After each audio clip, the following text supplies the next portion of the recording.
I wanted to bring up the Rodney King situation. Were you even born during that time? No, I wasn't. I wasn't born. But like I wanted to know more. Yeah, I wanted to know more about it. That's pretty much your era. Oh wow! How I Oh, seen the that was so video, long but I'm ago. like when you seen the like in your era when you first seen it, what were your thoughts just seeing it? So I am a very compassionate person, Yeah. and I think I mentioned it when I feel, I feel. And so just to see anyone viciously attacked, um, period, Yeah. whether provocation, without provocation, but in this case, perceived without provocation, someone, especially people in positions of authority. Yeah. And, just so all of you know, I used to work for the city of Houston, and one of my biggest clients was HPD. Yeah. And so it's very challenging. And what I always say is that I know a lot of police officers, and I used to work with a lot of police officers, and there were some that I thought were absolutely wonderful officers, Right. and there were some where I'm like, yeah, I wouldn't even be around them because. Yeah. I mean, I work with them, and I don't know that they would do right, by me. But there are some bad ones, and unfortunately, the ones that we tend to hear the most about, and the ones that tend to stay on our minds, are the ones that are not so good. Right. So I don't generalize all police officers. Mm-hmm. However, unfortunately, there are some that probably should have never been in that position or given that type of authority. Yeah. Because when they are, they just kind of take it and run with it, and they just don't have any respect for the badge, for the role, or for people in general, just human kindness.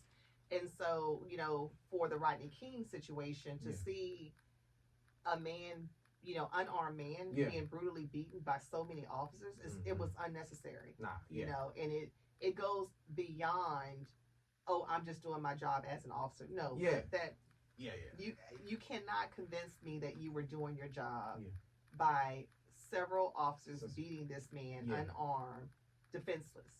What was the point? And it's like, picture if they didn't have cameras in that, like picture if nobody was recording, like we would have never knew. A lot of things that we see now, a lot of the cases of officers involved shootings, police brutality, we have cameras now. No, right. But if we didn't, a lot of it we would not have known about. So think of the ones that, to your point, that were probably going on before we even knew that they existed, Exactly. But with the Rodney King situation, one of the things that was, disheartening that kind of came out of that was seeing all of the looting, and you'll hear people say the looting within their own neighborhood, and to the point where we were talking about starting locally and giving back, and Black people supporting Black people. I'm not a proponent of, people that, innocent people getting caught up in all of that. Right. And so while I understand the point that people were trying to make, people, we get sick and tired of being sick and tired. Yeah. And so when you get to that point, you do things out of desperation. Yeah.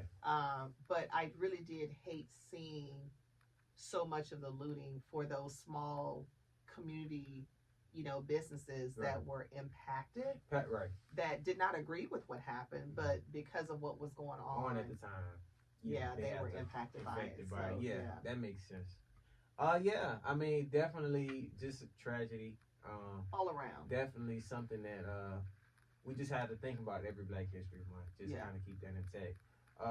But you guys, y'all let us know y'all favorite leaders and people that impact you on Black History Month, and leave it in the comments. And Women's History Month. Women's History. There's some strong and powerful Black women out there. Let's not forget Rosa Parks. Who else? There's a couple. Yeah. Some that are well known and some that may not be as well known. No, exactly. Absolutely. So shout out to all the women. Women appreciate. Absolutely. We're gonna get into the next one.